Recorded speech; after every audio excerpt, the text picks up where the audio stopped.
Feeling the baby move is one of the best feelings in the world, most of the time. I mean, sometimes they kick the ribs or they kick the bladder, or they manage to kick the nerve in just the right way that sends a shooting pain right into your crotch. but most of the time, it is one of the best feelings in the world. But they also come with a lot of questions, so I'm gonna answer some of those questions today. I will cover when you will likely start to feel the baby movements, what they feel like, how you can use those movements to make sure that the baby's doing okay, and at the end, I'll go over baby movement cues to know if you need to call your OB. By the way, I'm Diana, I'm a physician assistant, I'm specialized in women's health and gynecology, and I am also a mama to four. On this channel, we talk about pregnancy, women's health, babies, and being a mama. So if that sounds like something that you would like to hear more about, hit the subscribe button. And also let me know in the comment section if you are pregnant, and if so, how far along you are. I love reading your comments. Let's start off with when you could expect to feel baby movements. Now, most women will feel these first movements, which we call quickening, somewhere between 16 and 22 weeks. And there are a lot of reasons why the timing is different for everybody. If it's your first baby, you might feel it later because you don't know what you're looking for yet. If you've been pregnant before, you'll usually notice these flutters sooner. Placental position matters too. If your placenta is anterior, meaning in the front, closer to your belly, it's kind of like there's a little pillow between you and your baby, and it just absorbs those early kicks, making them harder to feel at first. As for those first movements, they almost never feel like actual kicks. They feel more like fluttering or bubbles, tapping, maybe like a little goldfish swimming, or sometimes just feels like gas, and that's all totally normal. Your brain has to learn your baby's rhythm. Now, as your baby gets stronger, the movements change fast. Around 24 to 28 weeks, you'll feel more defined kicks, rolls, stretches, and even the hiccups. Now, hiccups feel like tiny rhythmic taps. They're super consistent and usually last about a minute or two. And yes, hiccups are completely normal and actually a sign that your baby's brain and diaphragm are developing. Now, by the third trimester, movements feel a little bit different. There's less space, so instead of sharp kicks, you'll feel big, sweeping rolls, stretches under your ribs, and pressure low in your pelvis, and those slow but very strong push and hold movements. Now, here's the important thing. Even at the end of pregnancy, your baby should not move less. The kind of movement changes, but the frequency should stay the same or get more. People always ask, okay, but how often should the baby move? And the truth is, there isn't one perfect number that fits everyone.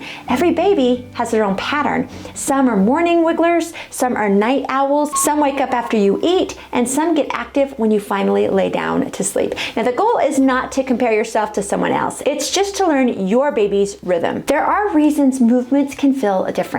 Babies sleep in cycles, usually 20 to 40 minutes at a time. If you've had a busy day and you're walking around a lot, that often rocks the baby to sleep. Dehydration can make movements feel softer, and your position matters. Sitting quietly or laying on your left side is the easiest way to notice movements. Let's talk kick counts, because providers usually recommend starting them around 28 weeks. Kick counting is just a way that you can use your baby's movements to make sure that the baby is doing well each day. To perform kick counting, pick a time each day where the baby is most active and count their movements. They will need to move 10 times within 2 hours. Now, if you're thinking to yourself, now my baby moves 10 times in 10 minutes, then that's totally fine. As long as you just take note of that, then the baby has passed their kick counting for the day. And a movement can be anything: kicks, rolls, stretches, flicks, big sweeps. If you feel a movement, it counts. Now, the one exception is hiccups. Don't include hiccups in your kick counting. But here's the part that nobody tells you. Kick counts are not about hitting the number 10. They're about knowing what's normal for your baby by noticing the changes. Of course, if your baby does not pass the kick counting, you'll want to call your OB right away. Even if they only move 9 times in 2 hours, you still want to call your OB. Also, if you just notice that your baby is moving less than normal, even if they still pass the kick counting, if you notice that, still call. Now, before we keep going, I want to pause for just a second, because if you love understanding the why behind everything that happens in your pregnancy and you want to feel calm and confident and totally prepared for labor, I've created something for you. It's my Own My Birth Prep class. Own My Birth is where I teach all the evidence-based tools that you need for labor, advocacy, pain coping, birth plans, postpartum prep, basically everything that I wish I had with my first baby. Now, if that's something that you'd like to check out, I will put a link to that in the video description, and I will see you over there. Okay, back to baby movements. So let's talk about what's normal and what's not. So normal movements can be kicks, punches, rolls, stretches, rhythmic hiccups, little jolts when your baby startles, or even slow sweeping motions across your belly. Weird but normal sensations include buzzing or vibrating, which is just rapid muscle movements, not a seizure. Also, any of those alien-looking big waves when they roll around, this is all normal. As much as I hate to say it, some baby movements can hurt a little bit. When your baby's nervous system matures, the movements get stronger. So rib kicks, bladder punches, hip jabs, lightning crotch, all of those are painful moments, and they're usually just signs that your baby is getting bigger and more coordinated. Movement is such a special part of pregnancy, but it can also bring a lot of anxiety if no one teaches you what's normal and also what's not normal. So a sudden drop in how often you feel the baby moves.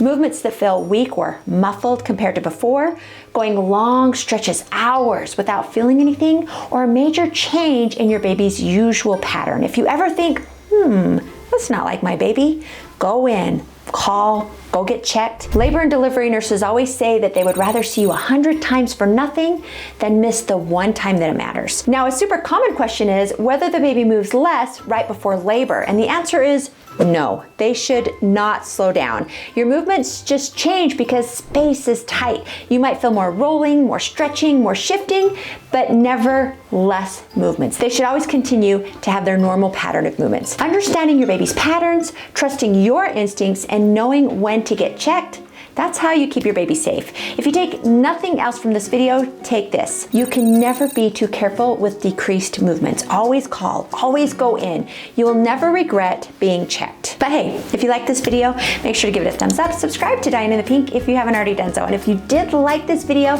and you'd like to know more detailed information about pregnancy week by week, I've actually done an entire pregnancy series where I walk you through pregnancy week by week. I'll give you information about baby development, pregnancy symptoms, how to help with them, what to expect at your OB appointment, basically everything that you need to know about pregnancy that week. That's what I talk about in that video. So I'm going to link to that right here. Click on that and I will see you over there.